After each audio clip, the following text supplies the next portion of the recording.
Segunda sesión, arquitecturas paralelas, ¿sí? Vamos a ver el soporte de hardware que nos va a dar justamente la base para ejecutar los programas paralelos.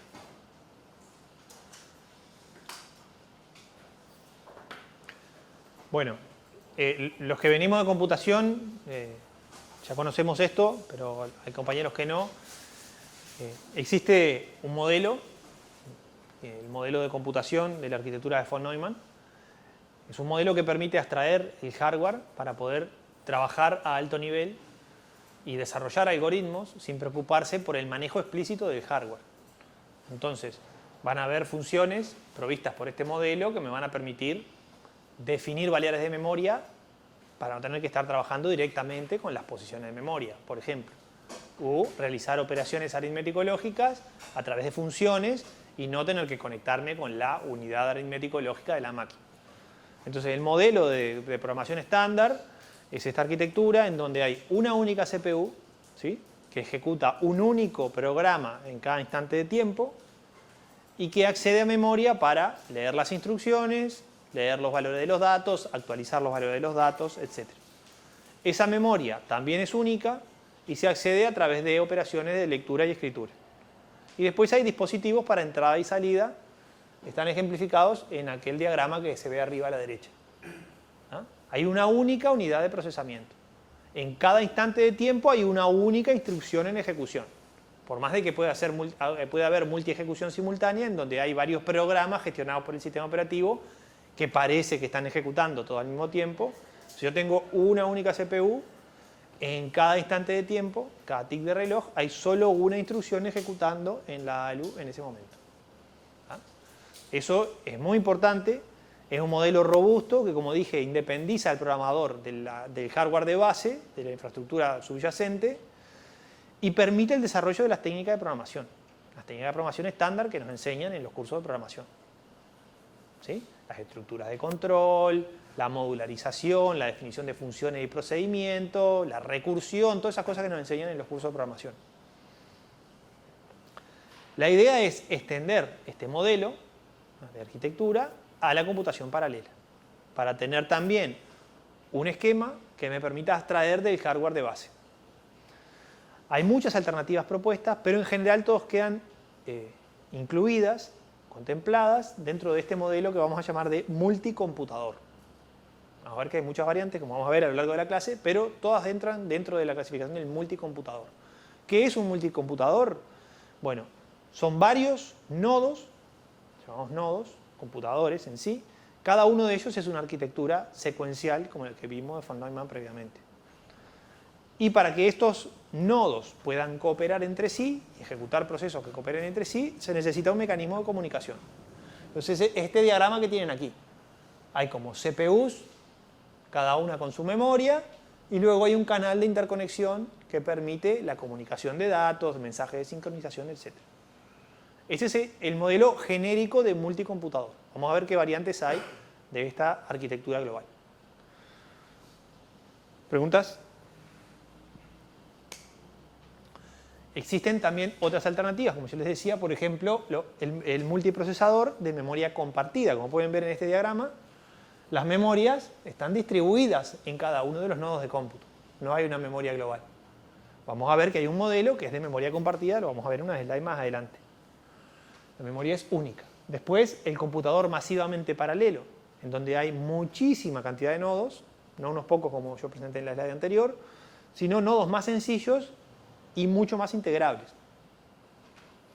Y por último, clúster, que es la arquitectura objetivo que vamos a utilizar nosotros, es un multiprocesador en donde el mecanismo de interconexión es una red de área local. Puede ser una red estándar, puede ser una red de alta velocidad, pero es una red. Entonces las comunicaciones van a ser pasajes de mensajes a través de esa red. Bueno, y eso es lo que vamos a ver ahora en esta clase. Esto es muy importante, es un modelo teórico de las arquitecturas de computadores paralelos que se llama categorización de Flynn. Es muy viejo, de 1966. ¿Sí? Michael Flynn trabajaba en IBM y propuso esta caracterización de los computadores paralelos. Toma en cuenta cuántas instrucciones y cuántos datos es capaz de manejar el procesador. ¿Ah? Entonces se definen 4 categorías. S single y M múltiple. Single es única y multi es múltiples.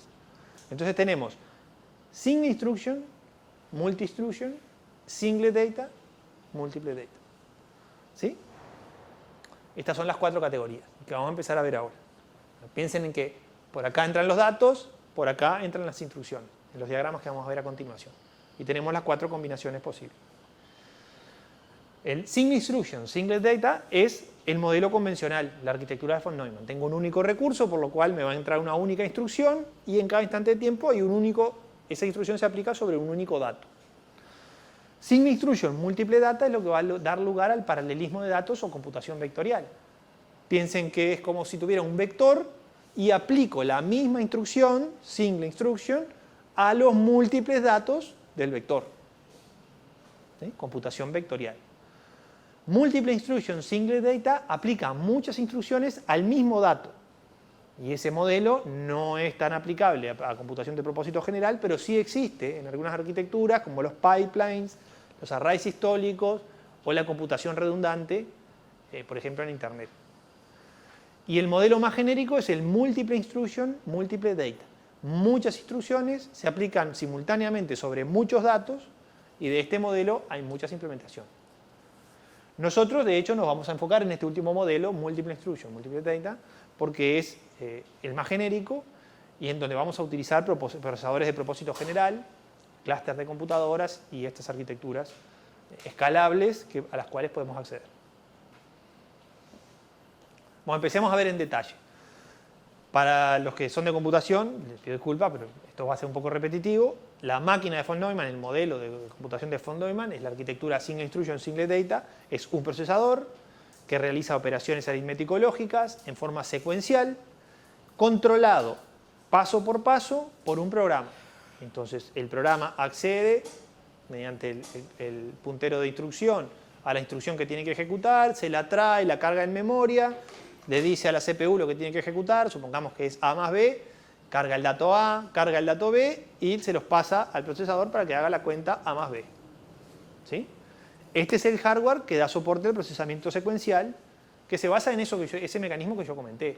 Intercambio de datos entre la memoria y el procesador, cálculos en el procesador y actualizaciones nuevamente a la memoria. Es esto que está aquí. Estas son las unidades, unidad de control, memoria, unidad aritmético-lógica, dispositivos, y el esquema sería este. Tengo un único elemento de procesamiento, PU, Processing Unit, al cual le entra una instrucción y un dato. Y con eso el elemento de procesamiento opera. Esto no es paralelo, obviamente.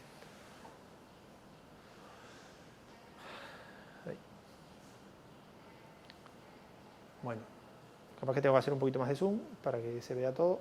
Acá no va a haber problema, pero... Ahí sí. Esta es la arquitectura múltiple instruction single data, en donde, como queremos aplicar múltiples instrucciones, necesito particionar la ejecución, en general, en unidades funcionales. Entonces, diferentes operaciones van a ser aplicadas en forma simultánea sobre el mismo conjunto de datos. Es lo que habitualmente se utiliza en las arquitecturas de tipo pipeline, en donde tengo diferentes unidades funcionales, por ejemplo, que procesan diferentes etapas de una instrucción y me permiten, cuando el pipeline está completamente cargado, tener esas 5 unidades funcionales haciendo 5 cosas simultáneamente sobre 5 operaciones diferentes. No hay una implementación específica de este modelo más allá de lo que es la computación distribuida en Internet. Cuando yo tengo recursos de cómputo, supongamos que estoy usando una infraestructura global y tengo recursos de cómputos ociosos, un modelo que aplica esta idea es, tengo que hacer algo, en lugar de hacerlo en un único recurso, lo mando simultáneamente a múltiples recursos de cómputo. Entonces estoy haciendo lo que se llama como computación redundante. ¿Qué ventajas tengo? Bueno, primero, supongo que los recursos de cómputo los tengo disponibles o los pagué, porque los contraté, y los tengo que utilizar. Entonces maximizo la utilización. Además, tengo tolerancia contra algún fallo. Si alguno de los computadores falla, tengo el resultado de los demás. Y además tengo otro mecanismo de tolerancia a fallos que puede ser, supongamos que es un algoritmo no determinista y me da diferentes resultados. Puedo hacer un mecanismo de votación, ¿sí? O un mecanismo estadístico para calcular una estimación del resultado final. de nuevo, este no es un mecanismo de propósito general, no es el que está implementado en los computadores paralelos en general, no lo vamos a ver en el contexto del curso. Luego sí, perdón. ¿Qué es una raíz histórica? Es una arquitectura que tiene, perdón, yo no lo dije, pero es una arquitectura que sigue esa idea. Es como que tiene un array y lo particiona para poder aplicar diferentes instrucciones sobre diferentes partes. Obviamente que no tiene que haber dependencia de datos, y lo sistólico es porque se va actualizando en etapas como, sístole es el latido del corazón, ¿no? Hay como etapas en donde, bueno, primero aplico esta instrucción, después aplico esta instrucción, después aplico esta otra instrucción. Pero no tiene que haber dependencia de datos, porque no hay garantía de orden, de aplicación. Es una arquitectura, es un modelo muy particular que se propuso por la década del 90, por ejemplo. ¿El pipeline no es una transitorial? No, el pipeline no es una transitorial. El pipeline tiene unidades funcionales bien definidas, y si vos te pones a pensar, el pipeline no es tampoco múltiple instruction, single data, porque lo que haces es particionar la instrucción, entonces tenés diferentes cosas que estás haciendo, pero si bien la instrucción es única, hay partes de la instrucción que se utilizan, por ejemplo, para decodificar solamente uso la parte de la de computación, ¿no? Solo utilizo la parte de la instrucción que codifica la operación. Entonces agarro, no sé, 4 bits, ponete una arquitectura de 16 bits, de 16 instrucciones, utilizo los 4 bits que me codifican la operación y decodifico eso. El resto no lo uso. Entonces eso se aplica sobre esa parte del vector nada más, no sobre lo demás. El pipeline es lo más parecido a una arquitectura múltiple instruction single data, cuando consideras la instrucción como un todo. Vamos a las arquitecturas paralelas, que es lo que nos compete en el contexto del curso. Esta es la primera, tiene la I importante, single instruction, multiple data. Una instrucción se va a aplicar simultáneamente a múltiples datos. Es como yo les decía anteriormente, lo que es la computación vectorial o computación matricial. Entonces, si se fijan aquí, la máquina paralela tiene diferentes unidades de procesamiento y sobre ella entran diferentes datos. Y se aplica la misma instrucción en forma simultánea sobre todos esos datos. Supongamos que los datos son un vector de largo 100 y mi operación es hallar el máximo de ese vector. Obviamente puedo ir comparando uno por uno, pero si tengo 4 cores o recursos de cómputo, puedo particionar el vector en 4, hallar los máximos en cada una de esas 4 partes y luego comparar esos 4 máximos. Y eso va a ser mucho más eficiente. Entonces, lo que sería particionar el vector en 4 conjuntos de datos y luego irle pasando el mismo dato, entre comillas, para cada partición. Es decir, al primer proceso le va a pasar el dato 0, al segundo el dato 26 o 25, depende de dónde empiece a contar, al tercero el 50 y al último el 75. Definida la partición, todos van a aplicar la misma instrucción sobre esos datos. ¿La instrucción cuál sería? Bueno, máximo es 0 o menos infinito. Si máximo mayor, si elemento mayor que máximo, guardo máximo igual elemento. Ese es el algoritmo para calcular el máximo. Entonces, eso mismo se ejecuta simultáneamente sobre diferentes conjuntos de datos. Todos los programas ejecutan la misma instrucción en cada instante de tiempo de forma sincrónica. Entonces, es esa idea que está ahí. Es muy útil para aplicaciones regulares. Procesamiento vectorial, procesamiento matricial y por tanto imágenes, aplicaciones multimedia, ¿sí? Por ejemplo, de análisis de series temporales, aplicaciones numéricas sobre grillas, el problema que vimos del cálculo de las ecuaciones diferenciales que modelan el clima. ¿Sí? Las ecuaciones son las mismas, particioné la grilla y bueno, puedo ir aplicando cada paso de las ecuaciones sobre cada punto de la grilla. Primero para el primer punto, después para el segundo punto, después para el tercer punto. Y eso hacerlo en cada uno de los subproblemas que definí con mi particionamiento. ¿Se entendió la idea? Bueno, vamos a ver que su aplicabilidad está limitada por las comunicaciones entre los procesadores. Ahora vamos a ver un dibujo, pero lo lógico, lo que yo les decía anteriormente, si yo tengo una grilla, perdón si está muy chiquito, o un poquito más grande, no me cuesta nada. Yo tengo una grilla con elementos de procesamiento, ¿sí? lo lógico es que haya algún mecanismo que me permita intercomunicación entre los elementos vecinos, ¿sí? Porque puede pasar lo que yo comentaba hoy. Yo hice un particionamiento y justo estos dos nodos quedaron asignados al proceso 1 y estos dos nodos quedaron asignados al proceso 2. Entonces, cuando tienen que compartir información, supongamos que lo que estoy aplicando es un filtro a una imagen, ¿sí? Vamos a expandirlo.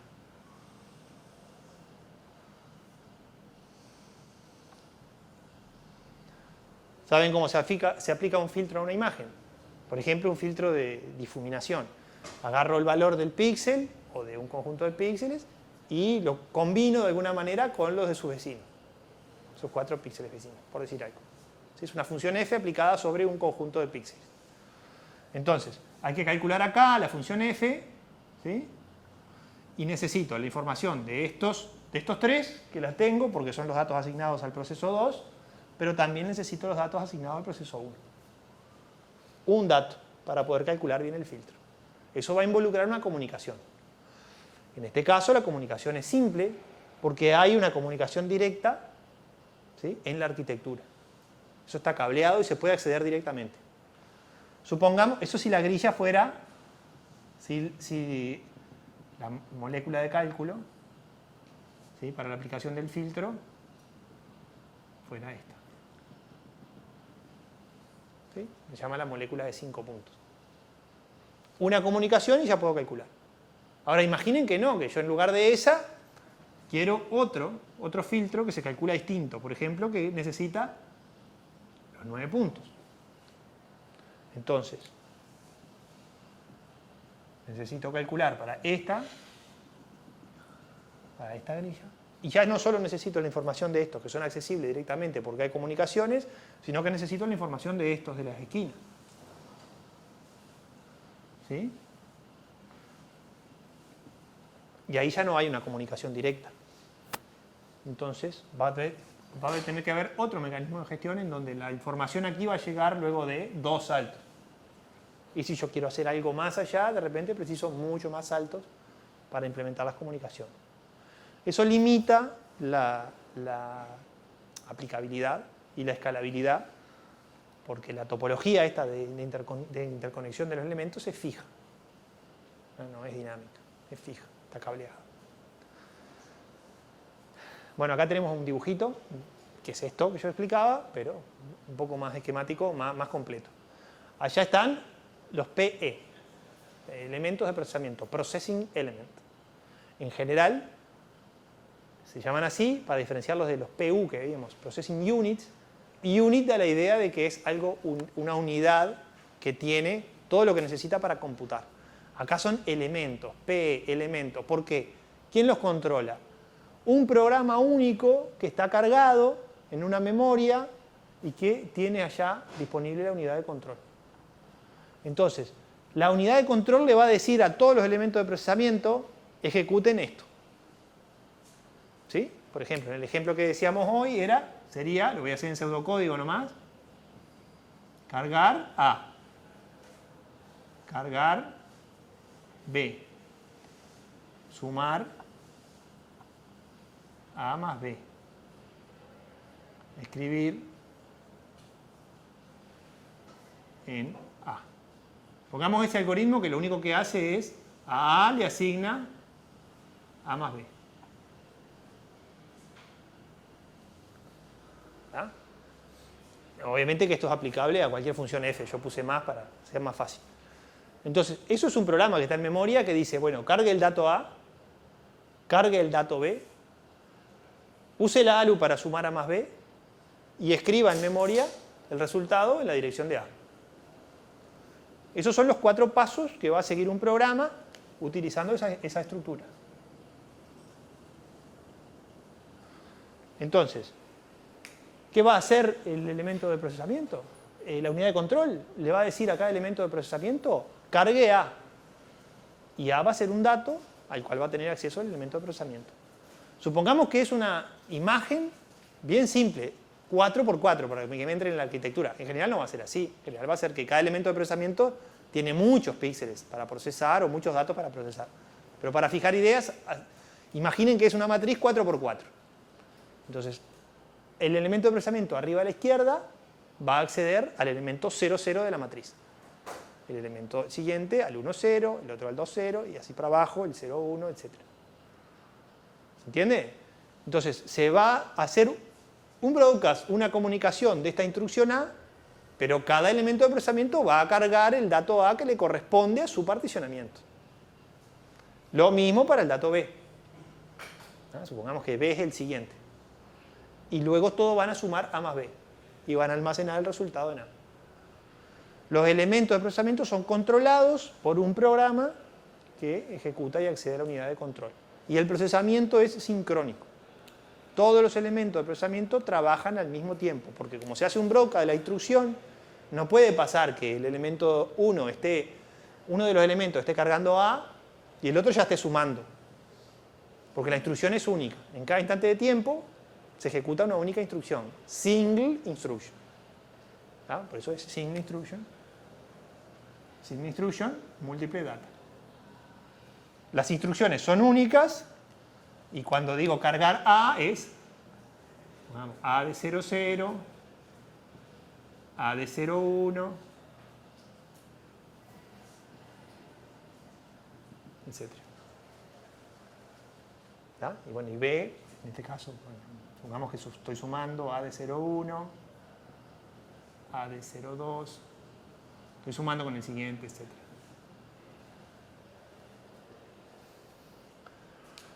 Cada uno de estos elementos de procesamiento tiene la forma que tenemos aquí.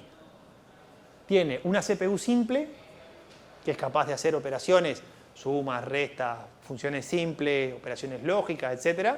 Una CPU simple, un mecanismo de interconexión con puertos de entrada-salida, que es lo que implementa las conexiones, ¿sí? Para poder cargar B, por ejemplo, directamente, porque el elemento de procesamiento va a tener acceso a su elemento y al siguiente. Y una pequeña memoria local, para ir almacenando la información antes de escribir a memoria. Es como una memoria caché del elemento de procesamiento. ¿Para qué? Porque ¿dónde queda el resultado de suma de A más B? Hasta que no se escribe en A. Y bueno, queda en la memoria local y luego se replica, ¿sí?, a la memoria global del sistema, que como ven es única. ¿Se entendió esto? No lo vamos a ver en el curso, porque no es la infraestructura de cómputo en la cual lo vamos a enfocar, pero si toman algún otro curso por acá, lo van a ver en la GPU. La GPU implementa esta arquitectura con un mecanismo de programación multihilo, que ahora después vamos a ver qué es, y que está optimizada para computación basada en grillas, o en imágenes, o en texturas, patrones, todo lo que tenga que ver con imágenes, ¿sí? Básicamente se trabaja con arreglos multidimensionales y bueno, tienen memoria de alto ancho de banda, cachés compartidas, muchos mecanismos de optimización para hacer eficiente el cálculo sobre estructuras regulares que tienen esa forma que vimos anteriormente. No tienen por qué ser 2D, pueden ser 3D, pueden ser tensores y cosas así. Eso es muy manejable por la GPU. Por eso hoy en día todas las aplicaciones estas basadas en inteligencia artificial que utilizan estructuras tensoriales para almacenar en matrices multidimensionales toda la información, para después sacar estadísticas y hacer entrenamiento de redes neuronales y todo eso, utilizan muy bien la GPU. Las GPU son muy adaptables a ese esquema de procesamiento sobre topologías más o menos regulares. GPUs están especializadas para lo que es paralelismo de datos. Bueno, esto es básicamente la idea de cómo funciona una GPU, en donde tenemos estas estructuras, como yo les decía, multithreading sin instruction multiple data serían aquellas con diferentes niveles de caché, una memoria global a la CPU y después todo lo que tiene que ver con una memoria global a la GPU y todo lo que tiene que ver con la CPU.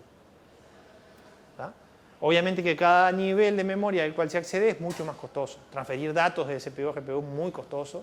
Entonces lo mejor es transferir todos los datos que necesita la GPU para trabajar todo lo que se pueda ahí y tratar de minimizar las comunicaciones con CPU.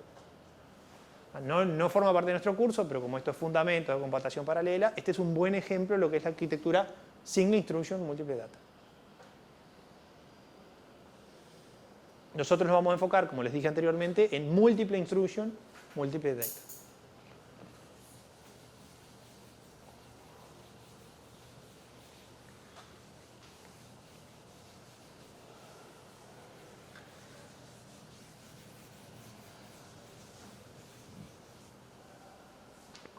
Bueno, la principal diferencia con las arquitecturas que presentamos previamente es que el múltiple instruction, múltiple data tienen la capacidad de procesamiento asincrónico. No tienen que estar todos los elementos de procesamiento ejecutando la misma instrucción en cada instante de tiempo. Y justamente de ahí sale la MI, múltiple instruction, porque los diferentes procesos van a estar ejecutando diferentes instrucciones en cada ciclo de reloj, en cada instante de tiempo. Hay dos tipos de computadores que siguen esta misma estructura. Como pueden ver aquí, los elementos de las unidades de procesamiento reciben múltiples streams de datos diferentes y también reciben muchas instrucciones, que pueden ser la misma, pueden ser diferentes, puede ser lo que sea. Puede ser el mismo programa ejecutando en diferentes pasos de tiempo. Vamos a ver algunos ejemplos. Y existen dos variantes de múltiple instruction, múltiple data, que son las de memoria compartida y las de memoria distribuida. Y las vamos a ver a continuación. Las arquitecturas múltiple instruction, múltiple data de memoria compartida tienen este esquema. Son procesadores o nodos independientes, cada uno con su procesador y su memoria local, memoria caché, que acceden a una memoria global que es compartida por todos los procesadores y direccionable desde cada uno de ellos.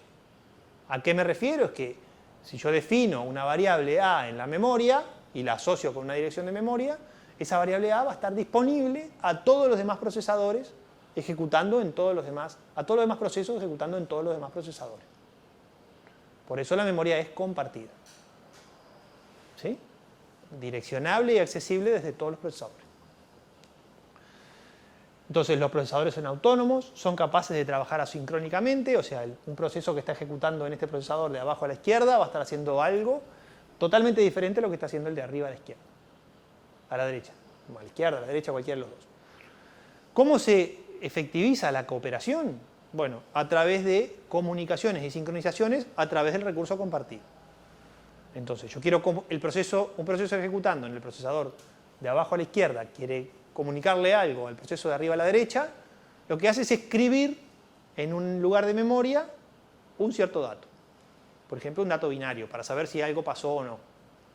Entonces pone 0 o 1 para ver si pasó. Un dato numérico, pone el entero correspondiente a un cálculo y lo deja ahí disponible para que el otro pueda acceder. Todas las comunicaciones y sincronizaciones se hacen a través del recurso compartido. Entonces, la comunicación es explícita porque hay que invocar a una función para escribir e invocar a una función para leer. El emisor escribe, el receptor lee. ¿Ah? Como si, no sé, me imagino que ahí también, en un edificio, ¿sí? Viene alguien y me quiere dejar un mensaje y no me encuentra en mi casa, ¿qué hace? Va a un buzón que hay como un buzón, ¿sí? En donde esa persona va y me puede dejar una nota, me la deja ahí. Me escribió la nota y la dejó en un lugar a donde yo también tengo acceso. Entonces el buzón tiene el número de mi apartamento y yo cuando paso por ahí veo mira, hay una nota en mi buzón, ¿verdad? Tiene que pagar los gastos comunes, las despensas, no sé qué. La arrugo y la tiro.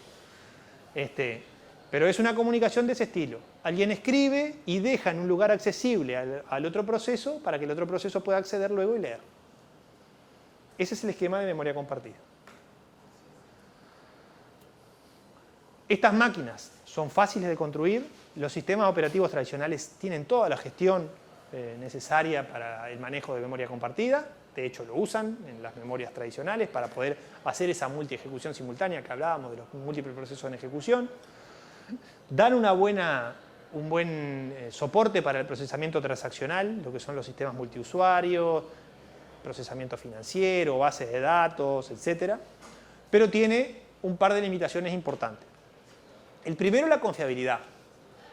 Como la memoria es única, un fallo de memoria puede propagarse a otros programas.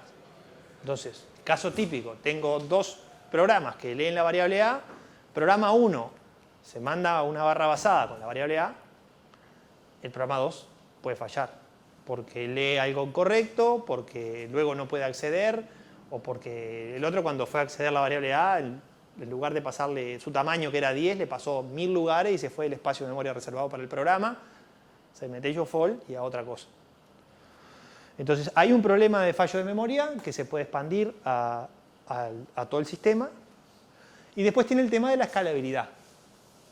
En el esquema que está aquí pueden ver claramente que todas las comunicaciones para lectura y escritura se hacen a través del bus de datos. Esto es un cable. El bus de datos es un cable, está cableado en el procesador. Ese bus es cuello de botella.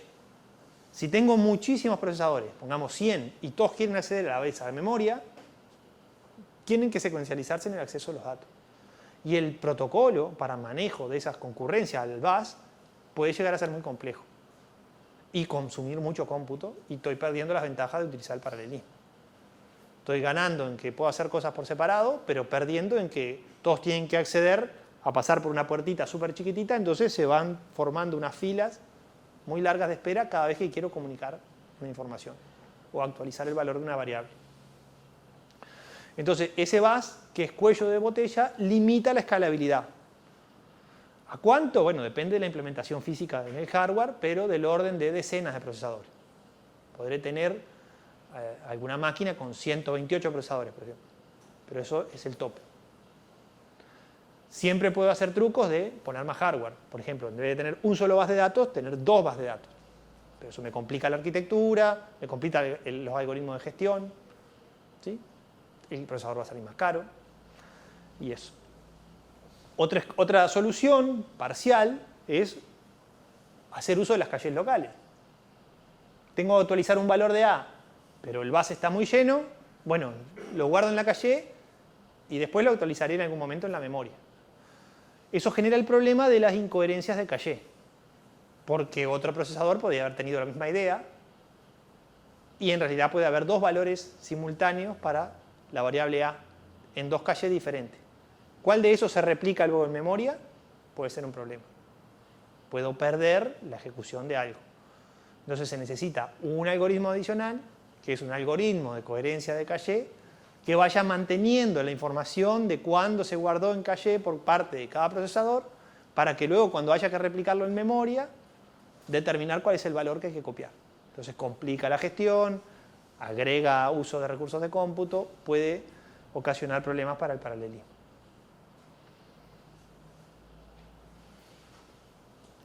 En estos sistemas, en los de memoria distribuida también, vamos a ver que hay dos mecanismos para compartir la memoria. Por sus siglas son UMA y NUMA. UMA es acceso uniforme a la memoria. Eso quiere decir que todos los procesadores acceden a la memoria demorando el mismo tiempo. ¿Tá? Esta imagen que está acá es irrelevante si el procesador está cerca de la memoria geográficamente, por eso está quemado en un chip, que si está un poco más lejos. Todos acceden a través del bus de datos y el bus de datos le da el mismo tiempo de acceso a la memoria. ¿Sí? Esa es la solución que se implementa en los multiprocesadores simétricos. De hecho, son simétricos por eso mismo. Todos acceden al mismo tiempo a la memoria. Esto limita la cantidad de procesadores que se pueden integrar en el chip, porque hay un algoritmo adicional de control de gestión del buffer, del control de gestión del bus de datos, para garantizar que los tiempos de acceso sean uniformes. La otra opción es implementar el mecanismo NUMA. NUMA es no uniforme. Y ahí, me disculpo por no tener un diagrama, pero la idea es la misma. Tengo el procesador, voy a hacer 4 nada más.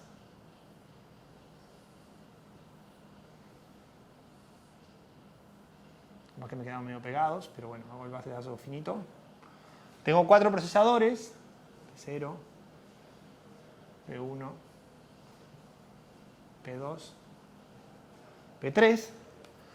Y en lugar de tener una memoria aquí accesible desde todos los procesadores, lo que tengo es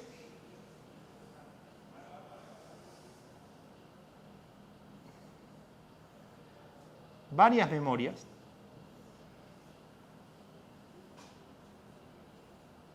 también accesible por el bus de datos. Después tenemos un dibujito sobre cómo se implementa esto en las arquitecturas de Intel multinúcleo, ¿sí?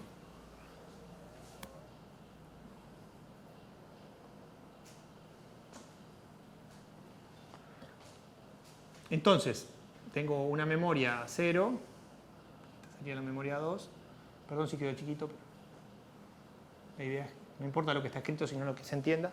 Tengo a la memoria compartida implementada como una colección de memoria separada, pero todas accesibles a través de un mecanismo de direccionamiento. Es decir, yo defino la variable a, int a, y el propio gestor del sistema operativo, cuando me define esa variable, compilador, etc., me va a asignar esa variable a algún espacio de memoria A. Y esa A va a ser accesible por todos los procesos ejecutando en todos los procesadores. Pero claro, ¿qué sucede? Esta memoria es local a este proceso. Entonces, esta memoria, me faltó esto, estos están cableados acá, ¿no? Ponerlo así. También puede existir esta conexión, pero vamos a ponerlo así que queda más claro. Ponerlo así que queda más claro.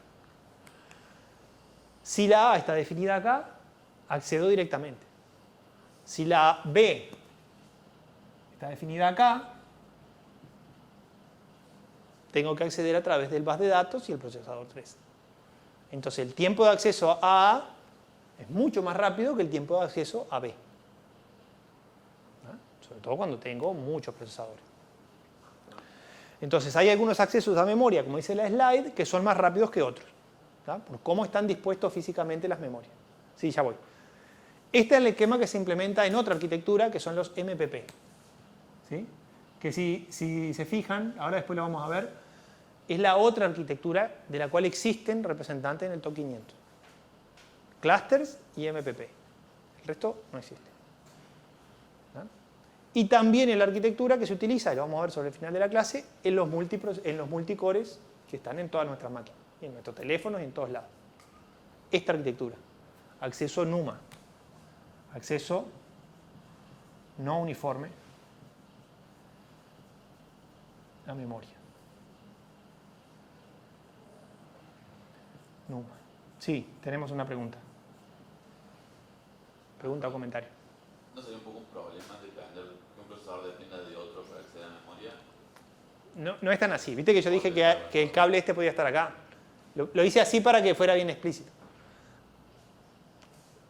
Pero en principio el procesador tendría que destinar recursos de cómputo para servir al otro procesador. No es así. Eso, la gestión del bus de datos, la gestión del sistema operativo, el sistema de interconexión, el middleware que haya.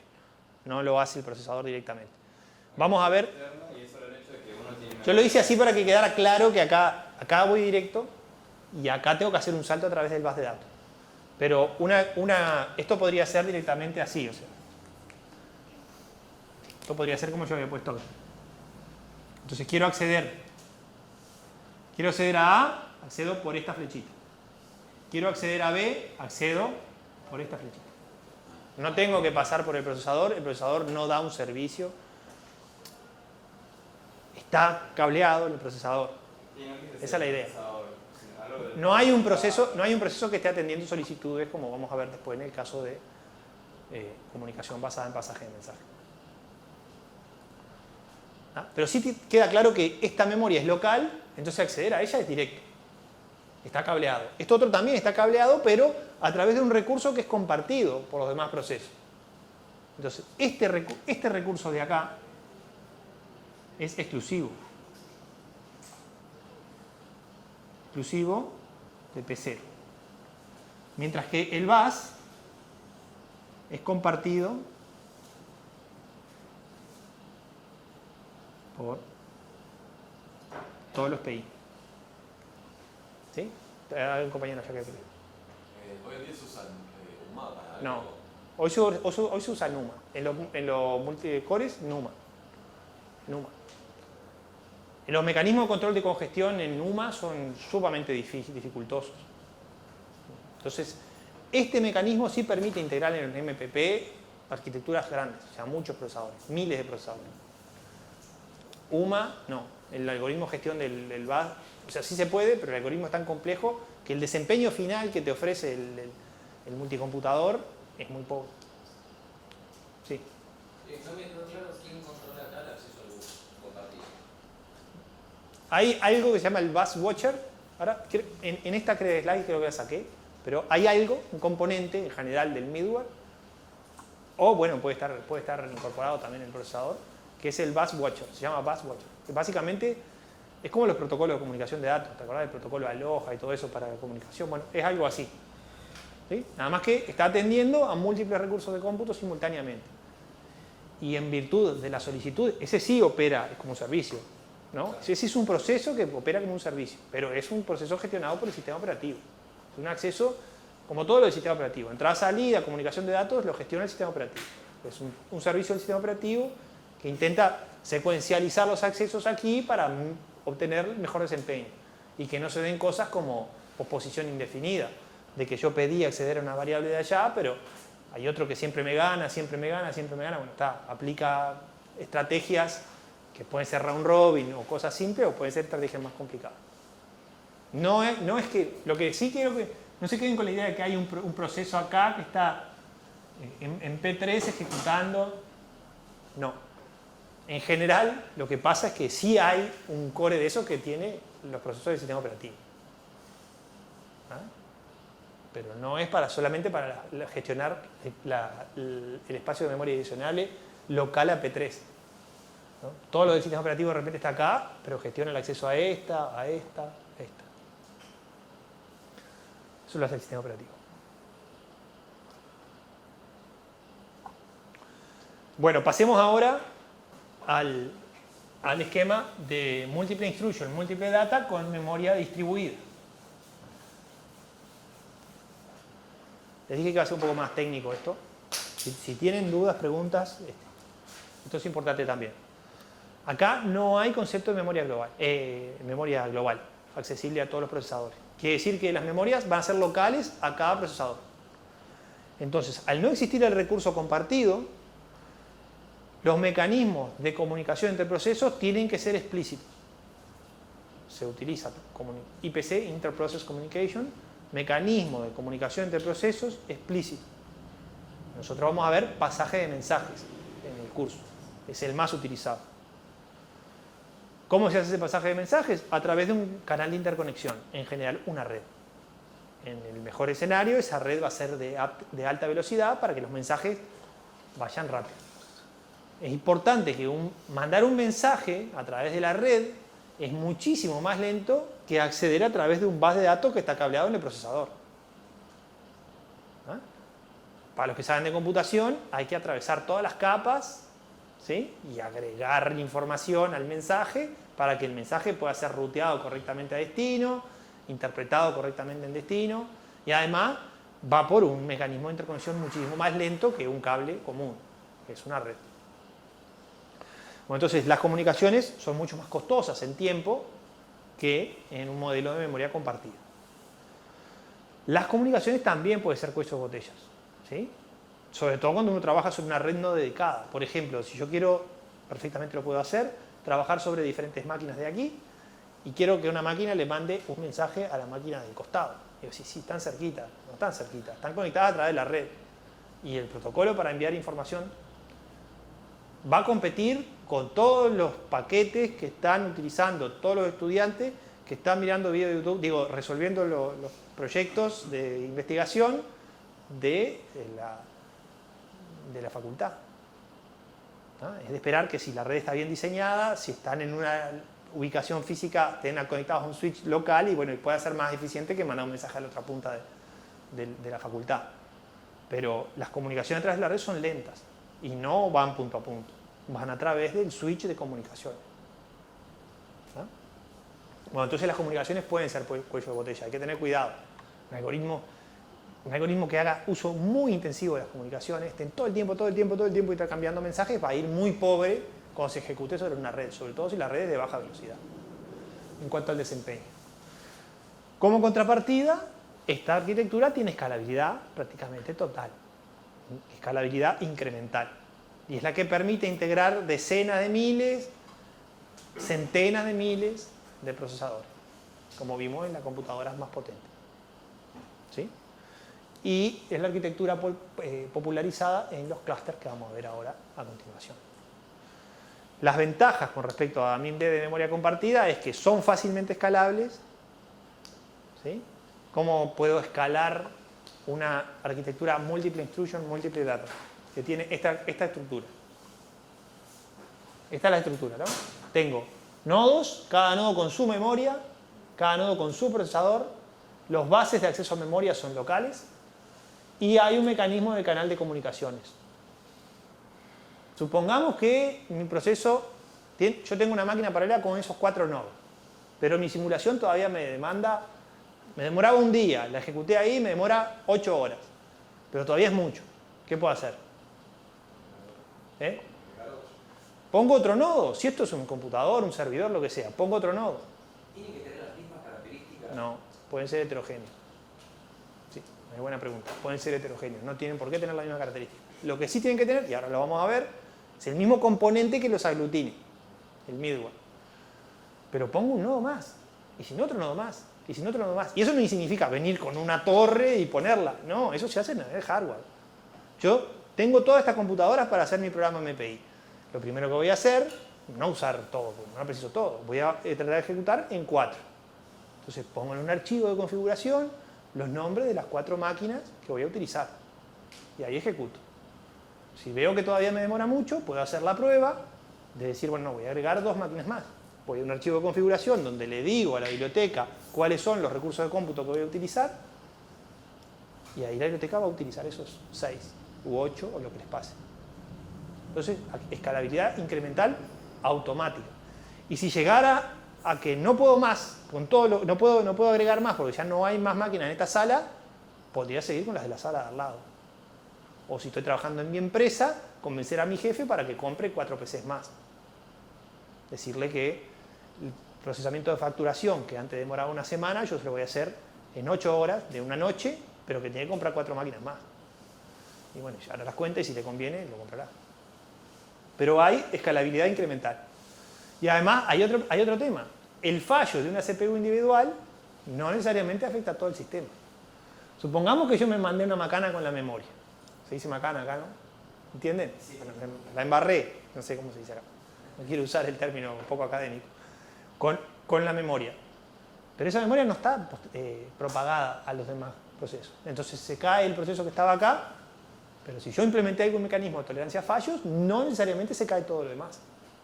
Y eso es muy común. En una aplicación MPI se detecta un fallo, se aísla el proceso que gestionó ese fallo y se levanta ese proceso nuevamente. Y podrá resumir su ejecución desde algún checkpoint o algún lugar para no tener que empezar de nuevo. Si no guardé lo que había hecho hasta un momento, ahí sí voy a tener que empezar de nuevo. Sí. ¿El cuello de botella es exponencial o subexponencial? Acá el cuello de botella depende del protocolo que se utilice para las comunicaciones. En una red tradicional Ethernet no es exponencial, sería subexponencial. En una red Ethernet de alta velocidad, el cuello de botella no es exponencial. Básicamente porque no necesariamente todos los procesos en todos los nodos se comunican con todos los otros procesos en todos los otros nodos. Si yo tengo un algoritmo en donde todos los procesos se comuniquen con todos, independientemente de los nodos donde estén, ¿sí? Ahí sí tengo del n por n-1 sobre 2 patrones posibles de comunicación y ahí sí voy a tener un cuello de botella importante. Pero ese tipo de aplicaciones no son escalables, independientemente de la arquitectura que uno utilice.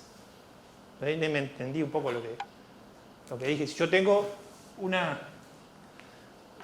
patrón de una aplicación, estos son procesos, ¿no?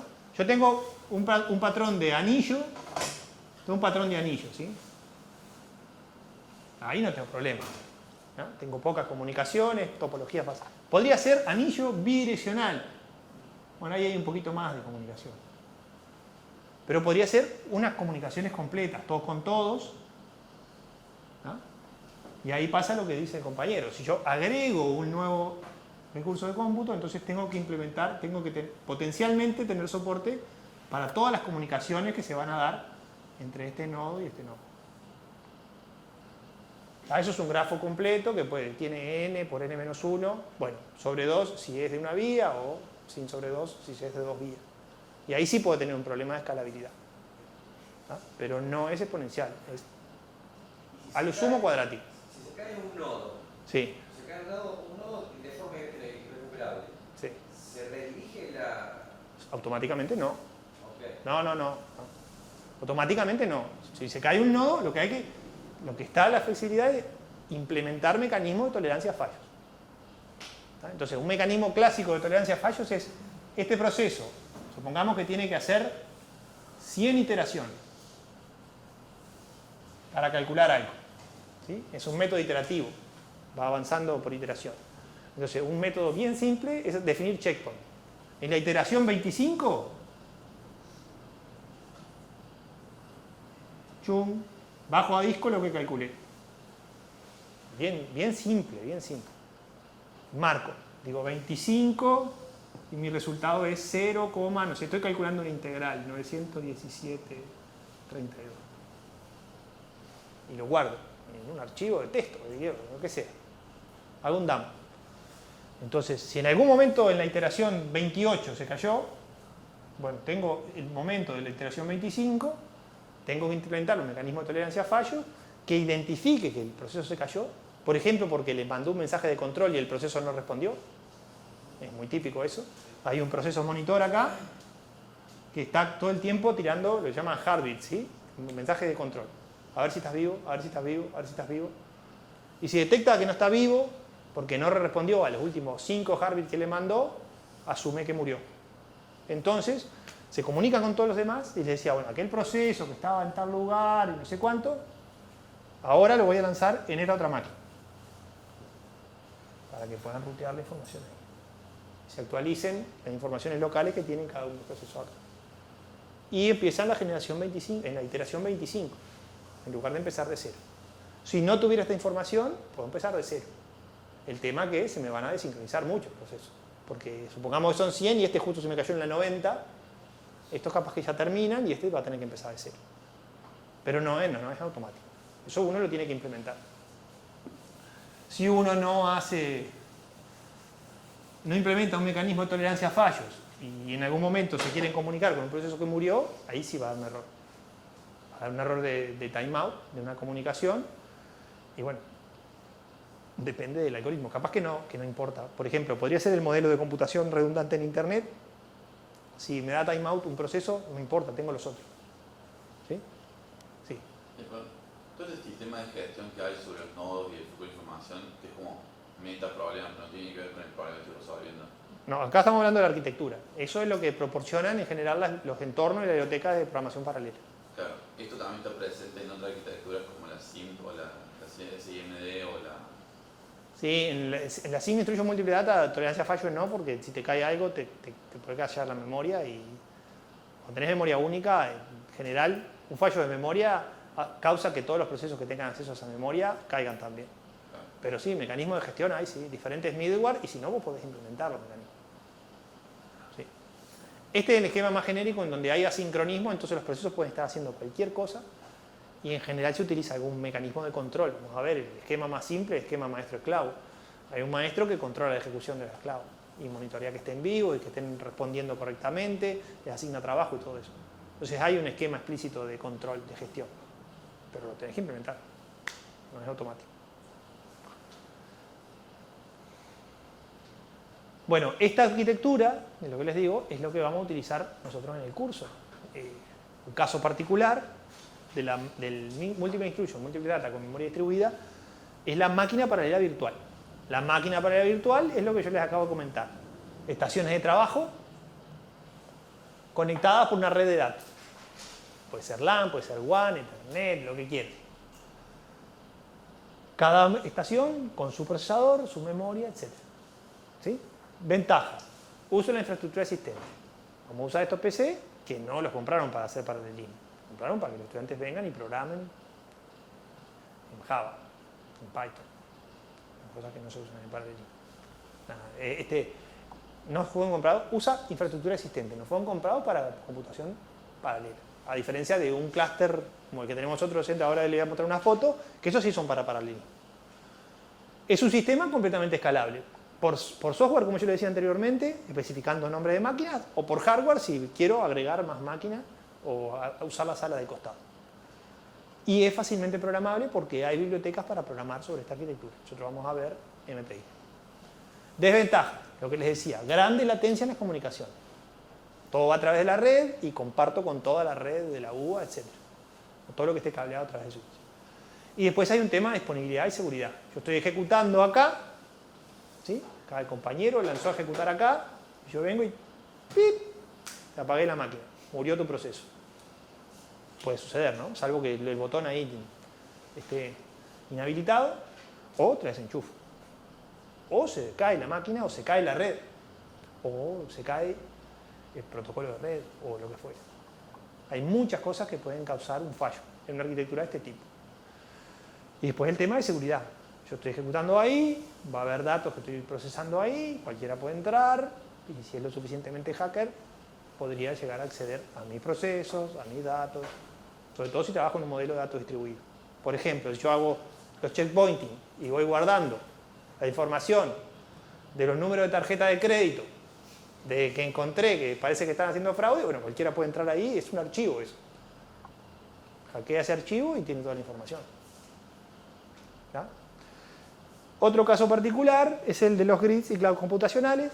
No forman parte de este curso, pero se los menciono. Es la misma idea, pero las estaciones están distribuidas a través de Internet.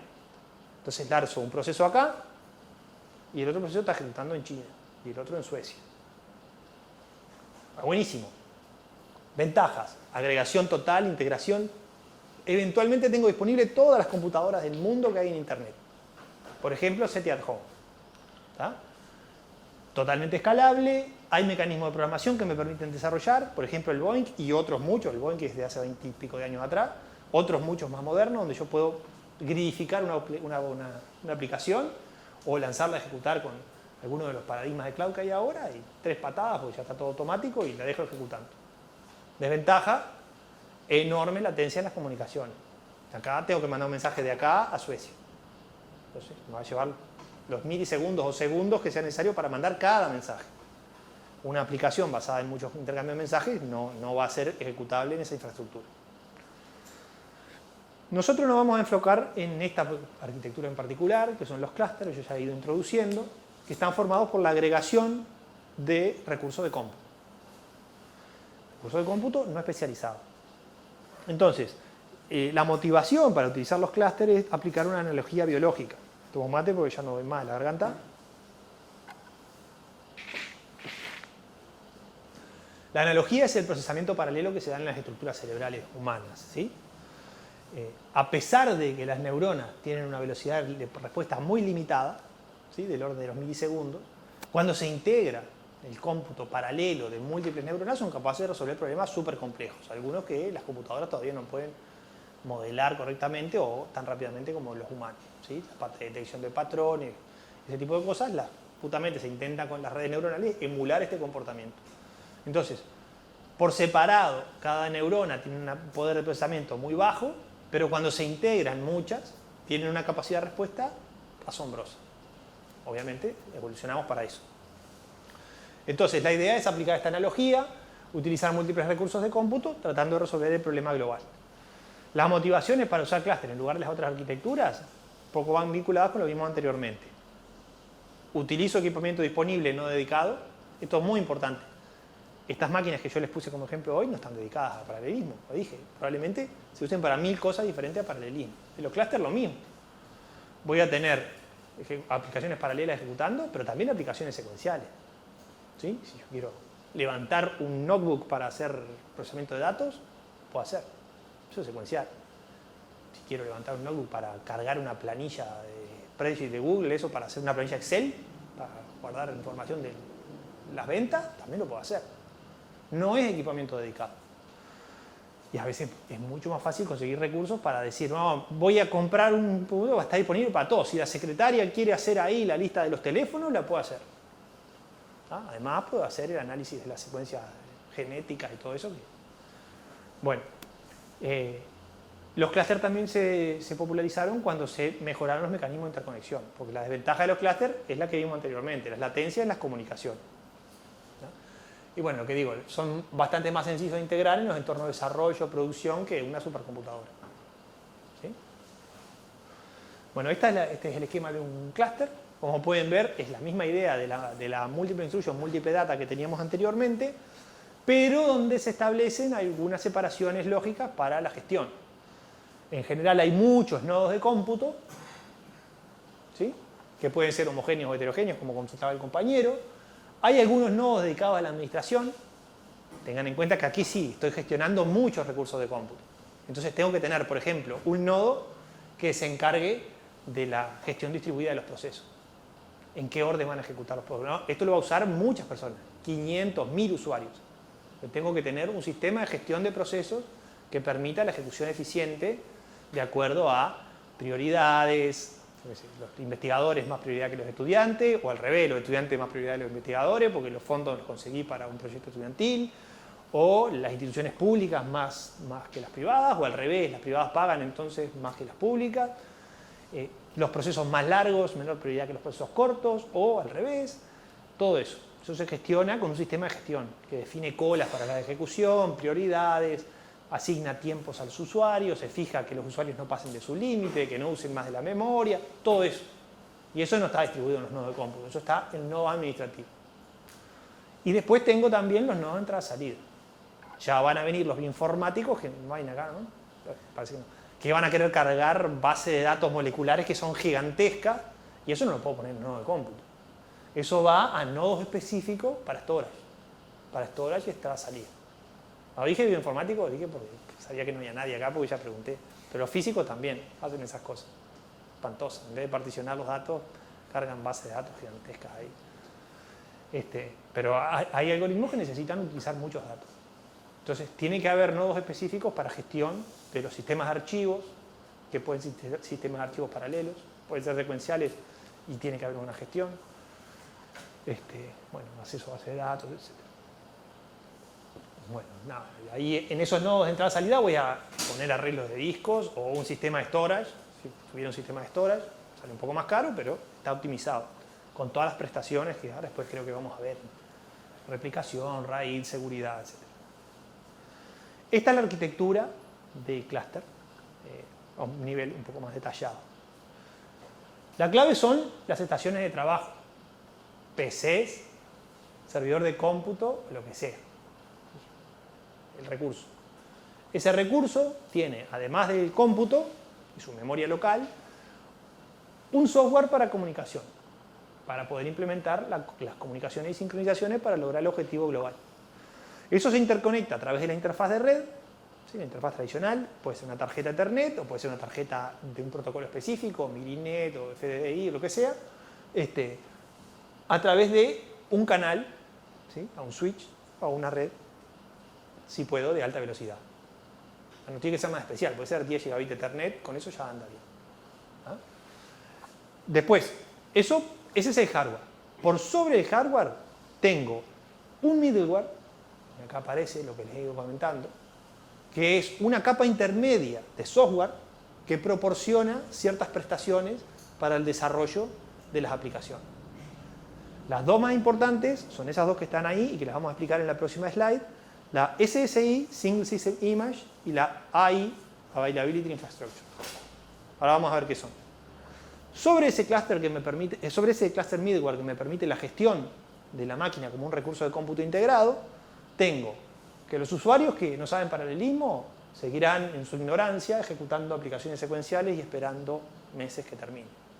Pero nosotros, que somos mucho más avanzados, utilizaremos entornos y bibliotecas de programación paralela para desarrollar versiones paralelas de nuestros algoritmos o paralelizar las aplicaciones secuenciales. ¿No? Entonces, esa es la arquitectura fundamental del clúster. Hardware, como ya vimos, y un componente adicional que es el middleware, que es la clave. El middleware es una capa de software que está entre el sistema operativo y las aplicaciones. Por eso es middleware, porque está en el medio, ahí entre el sistema operativo, que es software de base, y las aplicaciones de alto nivel. tiene que ofrecer la infraestructura de software para soportar al menos 2 subsistemas, el SSI y el SA. El SSI permite que la máquina, el clúster, pueda ser visualizado y utilizado como un único recurso integrado de cómputo. Entonces globaliza los recursos del sistema. Entonces, yo no voy a acceder a esta máquina o a aquella máquina. Si yo defino un clúster con estas máquinas, voy a acceder mediante SSH o algún mecanismo similar de acceso, cluster.sala104.fc.uva.ar. ¿Entiende? Eso va a ser un alias para entrar al sistema de administración del clúster definido. ¿Sí? Ahí voy a entrar al sistema de administración. Voy a tener el monitoreo centralizado, el sistema de archivo global, todo lo genérico del clúster. Ahí adentro voy a poder acceder al sistema de ejecución y solicitud de recursos para poder ejecutar mis aplicaciones, etc. No voy a entrar a esta máquina, ni a aquella máquina, ni a aquella máquina. Voy a entrar al clúster y le voy a decir al clúster, mediante alguna especificación, quiero ejecutar esta tarea, voy a necesitar un estimado de tanto tiempo, voy a necesitar un estimado de tanta memoria RAM, voy a hacer uso de tantos gigabytes de disco o terabytes de disco. Con eso, el sistema de administración va a crear un trabajo, un job, un trabajo y lo va a acomodar en una planificación junto con los otros trabajos de los otros usuarios que van a también estar interesados en utilizar el clúster. Todo eso está provisto por el middleware a través del Single System Image. ¿Sí? Imagen de sistema único. Imagen de sistema único. Después tenemos el System Availability. El System Availability es lo que provee la disponibilidad. Entonces, puede implementar los mecanismos de checkpointing que hablábamos anteriormente, bajar resultados cada cierto periodo. Puede aplicar técnicas de migración de procesos. Un proceso que está ejecutando en un nodo, moverlo a otro nodo de forma transparente y automática. Puede hacer replicación de datos. Cuando ve que un proceso accede con mucha frecuencia a un conjunto de datos, puede copiar datos temporalmente a ese lugar. ¿Sí? Si estoy trabajando con máquinas virtuales, puede levantar y bajar máquinas virtuales. ¿Sí? Virtualización, todo eso. Nosotros vamos a ver un middleware que es muy básico. Son algunas funciones que tiene, porque no es un middleware. MPI que vamos a ver en el curso es una biblioteca de desarrollo de aplicaciones para la distribuida. Y lo vamos a ejecutar directamente sobre las máquinas. No tenemos un middleware de clúster porque no va a ser un clúster, lo vamos a trabajar acá localmente. Vamos a tener algunas funciones básicas para manejo del entorno. ¿Sí? Cosas súper básicas, como obtener el nombre de la máquina donde estoy ejecutando, ¿sí? Analizar características de la máquina, determinar velocidad, esas cosas bien básicas, que ya vienen provistas por MPI. Pero MPI no es un middleware. MPI lo que está por encima del middleware, que son bibliotecas, o no aquí, bibliotecas para programación paralela.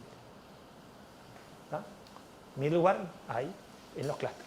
En nuestro clúster de la Universidad de la República, ahora vamos a poner, tengo una slide ahí, tenemos uno que se llama Slurm, ¿sí? Un sistema de resource management, se llama, ¿sí? Manejo de recursos. Entonces hace toda esa gestión que yo les decía, la creación de los trabajos, la planificación, la asignación de los recursos, la contabilización de cuántas horas viene ejecutando un usuario. Porque claro, si tengo un usuario que me ejecuta 1000 horas por día, que eso puede suceder porque usa muchos recursos, entonces va acumulando 1000 horas por día, y otro usuario que solamente ejecuta 2, bueno, en algún momento si están compitiendo le voy a tratar de dar prioridad al que ejecuta 2, porque el otro ya está usando desde hace mucho tiempo 1000 horas por día. Todo eso en base a políticas, a reglas, a mecanismos de ejecución como las colas de gestión y todo eso. Prioridades, etc. Bueno, esto ya lo vimos. Clusters es lo que domina en cuanto a las arquitecturas, y en sistemas operativos, Linux. ¿Esto qué significa? Bueno, que uno tiene que tener alguna idea de cómo trabajar en un clúster, más allá de que en algún momento de repente tiene contacto o se va a hacer el doctorado a una universidad que tiene un supercomputador donde lo va a trabajar, tiene una partición única y eso, genial, para trabajar en algo dedicado, pero en general va a trabajar sobre un clúster y va a compartir recursos con otra gente y tiene que tener lo básico para manejar en un clúster. Y lo otro que tiene que tener una base de Linux, porque el sistema operativo con el cual va a tener que interactuar es Linux. Esto no hay vuelta. Bueno, entonces, los clústeres es lo que vamos a usar durante el curso y es una infraestructura promisoria para contemplar necesidades importantes de cómputo en un entorno de recursos limitados. Puede ser empresita de garage que tiene 4 PCs, puede ser universidad pobre, como todas las de Latinoamérica, puede ser centro de investigación que consiguió unos recursos, pero limitados. No podemos ir a pedirle al gobierno que pone $100 millones para comprar un clúster o una supercomputadora. Con suerte capaz que nos da $100.000 o 1 millón, pero no 100 millones. ¿Tá? Y tiene las ventajas de relación costo-desempeño muy buena, escalabilidad incremental y lo del sistema multipropósito que muchas veces nos sirve para justificar. No solo está el clúster para resolver tal problema de mecánica de los fluidos, que es lo que yo hago. Yo no hago eso, pero yo lo pedí y yo hago eso y voy a hacer eso, pero también le voy a dar oportunidad a que vengan los biólogos a ejecutar, a que vengan los de ciencias sociales a hacer sus análisis de las encuestas, de los censos y las cosas. Cuanto más gente haya involucrada, más fácil va a ser conseguir recursos para disponer de una plataforma de este estilo. Ahora quería comentarles simplemente que nosotros teníamos en nuestra Facultad de Ingeniería, en 2009, construimos nuestro primer clúster, una plataforma totalmente autofinanciada, autogestionada, o sea, no tuvimos plata, nada. Y bueno, llegamos a tener 1740 cores, 540 de CPU, 960 de GPU y 240 de aceleradores Xeon-Phi. Lo tuvimos operativo hasta 2019, tenía el mayor poder de cómputo en el país, ejecutó más de 10 millones de horas de cómputo, estuvo bastante bien. En 2017 pedimos plata para implementar esto y bueno, pasamos a lo que es el Centro Nacional de Supercomputación. Tenemos ahora 36 nodos, 2.000 núcleos de CPU, 200.000 de GPU y bueno, tenemos 200 teraflops de procesamiento.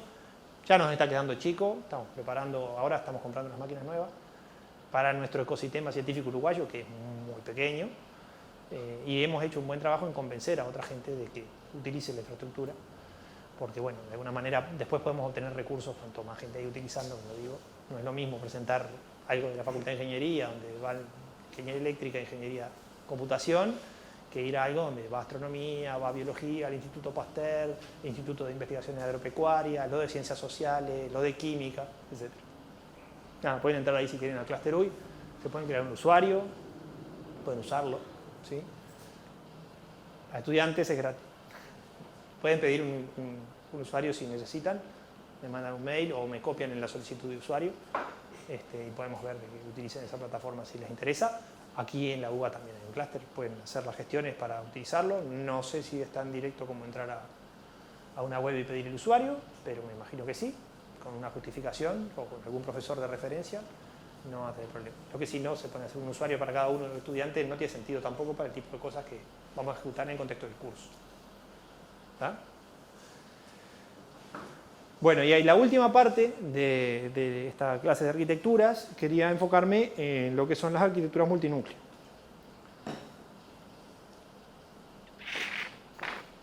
Porque hasta ahora, en todos los diagramas que teníamos la cajita de la CPU con un recurso. Pero sabemos que a partir de 2008, 2006, 2008, en realidad los primeros multinúcleos se crearon en 2002, 2004, pero se empezaron a popularizar más o menos por ahí, 2006, 2008. Ahora tenemos ahí un avance histórico, que es integrar múltiples núcleos de cómputo, unidades de procesamiento, dentro del mismo chip de procesador. Entonces, ¿qué dice ahí? Múltiples recursos de cómputo en un único procesador. Y acá tenemos la idea básica de lo que fue uno de los primeros arquitecturas multinúcleo, la Opteron de AMD, que como le digo se propuso en 2005, se empezó a vender en 2006. Ya estaban trabajando de esto desde 2002, 2004. Pero la idea es esa que está ahí. No se ve muy bien el verde, pero los otros sí se ven. Cada uno de los bloques verdes es una CPU. Es un core. ¿Sí? Ese core tiene 2 niveles de caché. El primero, ¿sí? Se lo leo acá. Bueno, nada. Nivel 0 el de la derecha, nivel 1 el de la izquierda. Lo mismo allá arriba. Creo que allá arriba dice. ¿Sí? Nada. Y después tiene un caché de L2. Y después tiene un mecanismo de intercambio de datos para comunicación. es el crossbar switch, ese que está en rojo, ¿sí? Como dice aquí, conexión entre los cores y también conexión con los dispositivos de entrada y salida, ¿no? Esa era la clave. La clave era, bueno, primero que nada, integrar los chips, integrar los cores dentro del chip y que no hubiera problemas de interferencia cuántica, los físicos sabrán más de eso. Las restricciones térmicas también, ¿sí? Las restricciones térmicas de que eso no se derritiera cuando empezaba a calcular. Bueno, ahora vamos a ver la evolución. Antes los chips eran de, no sé, 32 nanómetros, ahora son un chip de 14 nanómetros, son cosas cada vez más chiquitas. Y cada vez integran más de estos cores. Ahora vamos a ver un poco la evolución tecnológica. Entonces la idea es, dentro de cada pastilla, implementar un mecanismo que es de memoria compartida, porque los cores comparten memoria entre sí, para implementar un mecanismo híbrido que combine memoria compartida dentro de cada procesador y memoria distribuida con múltiples procesadores, ¿no? Bueno, esa era la idea fundamental de lo que era esta idea del Opteron, que surgió por allá por el 2005. Opteron era de AMD, Intel también empezó a trabajar sobre su arquitectura multinúcleo, bueno, básicamente era esa que estaba ahí, y una de las primeras características de... No sé por qué se me fue.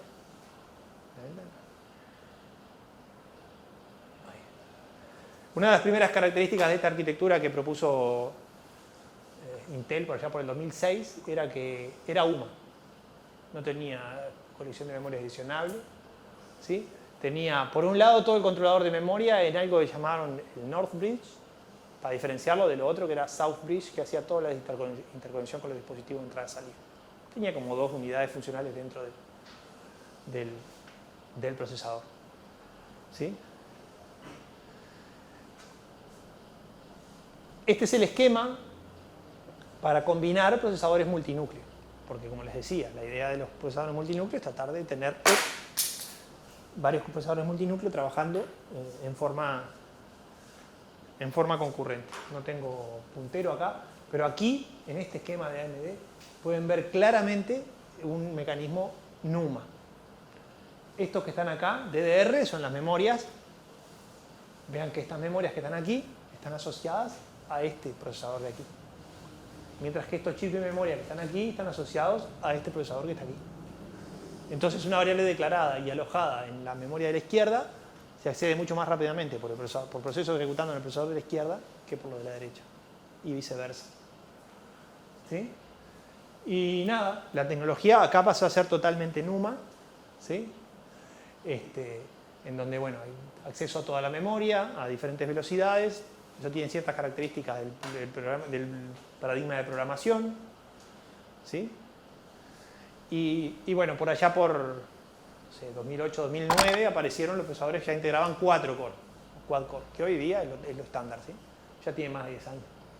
El chip Barcelona fue el primero que incorporó los 4 cores. Como pueden ver aquí, es la misma idea, nada más que ahora son 4 cores conectados por cachés, comparten caché entre sí y además un crossbar switch para poder comunicarse entre sí y una tecnología específica, hipertransport, para comunicarse con otro procesador. Entonces eso permitía integrar 2 procesadores de 4 núcleos en una única pastilla, ¿no? Por ejemplo, y tener una máquina de 8 núcleos, y después de 16, y después de 24, etc. En general, AMD trabajaba con procesadores, para poder integrar, trabajaba con procesadores de menor frecuencia de reloj. Entonces siempre iba un poquito más adelante que Intel en cantidad de núcleos, no en cantidad de cómputo. Entonces, por ejemplo, los últimos Opteron quad-core, estos Barcelona, eran del orden de 2 GHz, mientras que Intel tenía multicores de 3 GHz, por ejemplo. Pero integraba menos. En prestaciones andaban ahí. ¿Vieron cómo es el tema tecnológico? Y AMD inventa algo, pasa un poquito a Intel pasa a AMD, después. Ahora de nuevo están los AMD resurgiendo, ¿sí? AMD hace unos años, ahora creo que tenemos algo ahí, propuso una arquitectura nueva, Ryzen, que mejoró el desempeño de algunas aplicaciones, pero Intel enseguida sacó una nueva también. No quiero aburrirlos mucho con eso. También se mejoró en el tema de las nuevas instrucciones, estas instrucciones de 128 bits, ¿sí? Capaces de, bueno, realizar hasta 4 operaciones de punto flotante de doble precisión. Esto fue una mejora importante, también de hace 10, 15 años aproximadamente. Ya en 2010 Intel pasó al NUMA y en 2015 sacó la tecnología dominante actualmente, que es la Skylake, con los Core i3, i5, i7, i9 y los Xeon. Hoy en día siguen siendo Xeon la mayoría de las máquinas del top 500, es una arquitectura que tiene muy buen desempeño, además de la AMD que hay como la número 1 que tiene la arquitectura AMD. Le dejo ahí la lista si quieren mirar. Pero hay cosas como, por ejemplo, AMD EPYC tiene hasta 64, puede integrar hasta 64 cores.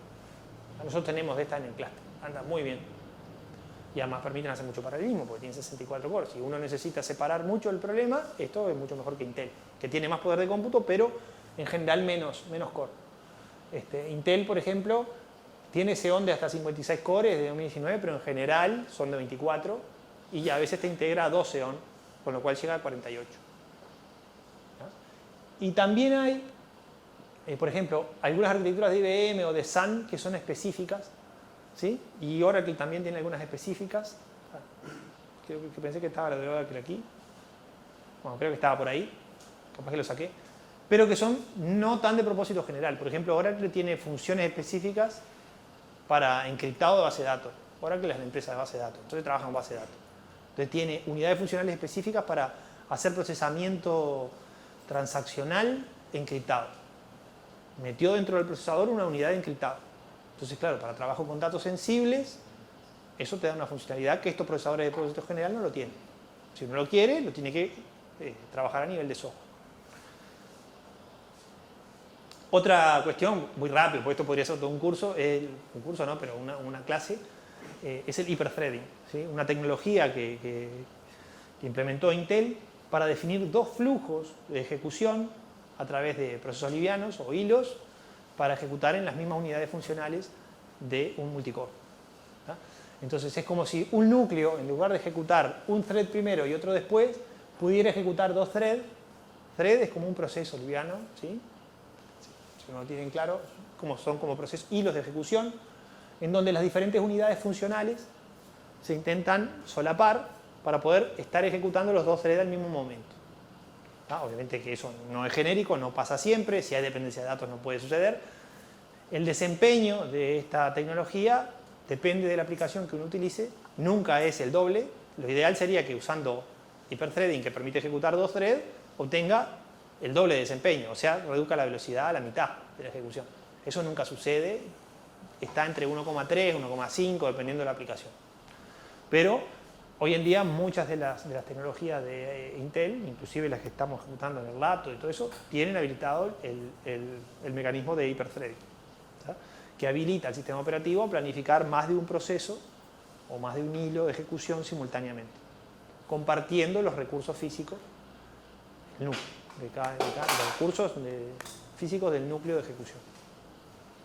Se los dejo por ahí. Bueno. Nada. ¿Por dónde andamos ahora? Los Xeon, estos fueron lanzados 2019, 2021, inclusive están para Workstation, no solo para servidores de HPC. Hay Xeon, como les decía, de hasta 40 cores, y bueno, después hay otro de 22, 28, etc. AMD sacó esta serie de esta nueva tecnología, Ryzen o Zen, que integra hasta 64 cores, y esta EPYC, que funciona bastante bien. Nosotros son los servidores que compramos ahora nuevos para el clúster. Estamos trabajando, aparte de los Intel que ya tenemos Xeon Gold, compramos estos EPYC porque nos han dado buen resultado. Y acá está lo que yo les decía, Oracle tiene 16 cores, 128 hilos, pero especializados para manejo transaccional, ¿sí? El procesamiento de información de base de datos. Y bueno, y recuerden que también están todos los procesadores no tradicionalmente utilizados para HPC.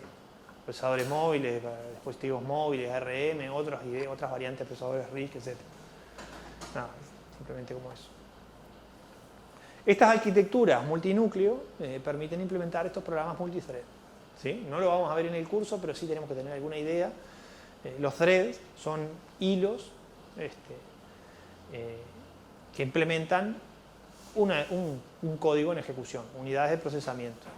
Las diferencias fundamentales de un thread con respecto a un proceso es que los múltiples threads del mismo proceso comparten el estado, la información, el programa, por supuesto, es el mismo programa, pero son capaces de compartir memoria, por ejemplo, que los procesos per se no son capaces de compartir memoria. ¿Sí? Comparten el espacio de direccionamiento, por lo cual una variable definida por un thread es accesible por otro thread y bueno, hay que utilizar mecanismos explícitos de comunicación y sincronización para que no se pisen en la actualización de las variables, etc. Y bueno, una cosa importante es que como se comparten una cantidad de variables, cuando hay que hacer cambio de contexto, es decir, cuando hay que sacarle el procesador a un thread para que empiece a ejecutar otro thread, eso es mucho más veloz que si lo tengo que hacer a través del proceso.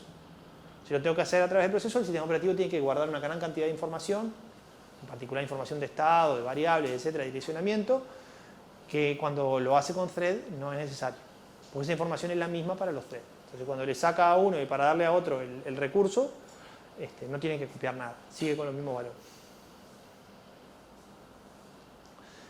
¿Por qué vemos aquí lo del multicore? Porque nos permite implementar, como yo le decía anteriormente, lo que es el paralelismo híbrido, para trabajar sobre arquitecturas, múltiple instruction, múltiple data híbridas. ¿Qué significa? Que tenemos memoria compartida a nivel de los cores y memoria distribuida a través de los nodos o los servidores de procesamiento que esté utilizando. Entonces, los cores de cada procesador comparten memoria. Se fijan ahí, cada procesador, en lugar de ser un bloquecito como era antes, es C1, C2, C3, C4, 4 cores. Esos 4 cores comparten la memoria. Entonces ahí hay un mecanismo de memoria compartida. Como son pocos, ¿sí? Como vieron, lo máximo que hay son 64, está limitado el problema de la escalabilidad a través del bus y todo eso que vimos. Pero eso es como si fuera un esquema de memoria compartida tradicional. Entonces, los cores comparten memoria, acceden a ella a través de un bus, y los diferentes nodos son capaces de trabajar bajo el esquema de memoria distribuida a través del canal de comunicación. Y en general es como uno trabaja. Uno va a tratar de hacer todo lo que pueda en los cores de su máquina local, porque evidentemente ahí va a ser mucho más rápido. La máquina local es donde está ejecutando, no la que tiene, no donde está sentado trabajando. Y va a intentar utilizar lo menos posible los cores de otro procesador. A veces no me alcanza con los 4 que tengo y tengo que usar los del otro, pero voy a tratar de hacer uso intensivo de los cores locales, alojar los datos lo más cercano a donde estoy ejecutando, ¿sí? Y ese tipo de cosas. Y vamos a ver este mecanismo en MPI, porque MPI, a partir de las versiones 2 y 3 del estándar, lo básico no, pero las versiones avanzadas, tiene funciones para el manejo de memoria compartida. Entonces, vamos a ver memoria distribuida, que es MPI clásico, pero también vamos a ver el soporte de memoria compartida que tiene MPI para implementar paralelismo híbrido.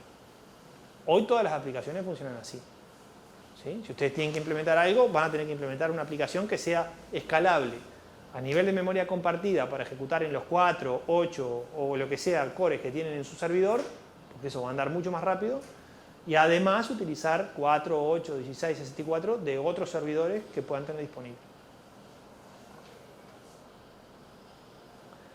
Bueno, y esta sí va a ser la plataforma que vamos a usar en el curso.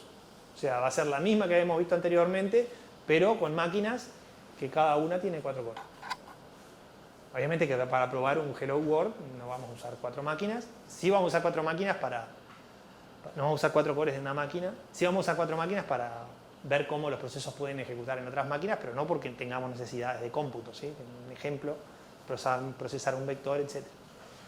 Pero cuando uno quiere hacer un cómputo pesado, bueno, tiene que tratar de hacer todos los cómputos en el procesador donde está ejecutando, proceso maestro, por ejemplo, antes de hacer uso de los procesos remotos, porque esos procesos, si tengo que comunicar datos, tengo que tener en cuenta que esas comunicaciones son mucho más costosas en tiempo que la comunicación local.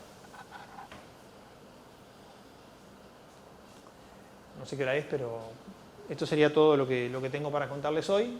A nivel de fundamentos, mañana vamos a ver la parte de cómo se programa, la programación paralela. Ya no vamos a hablar más de arquitectura, más allá de algún vínculo que pueda haber en algún momento de los conceptos de programación, pero ya vamos a hablar cómo se diseñan y programan algoritmos paralelos para ya meternos con MPI para que puedan bajar a tierra un poco los fundamentos y empezar a trabajar en las máquinas.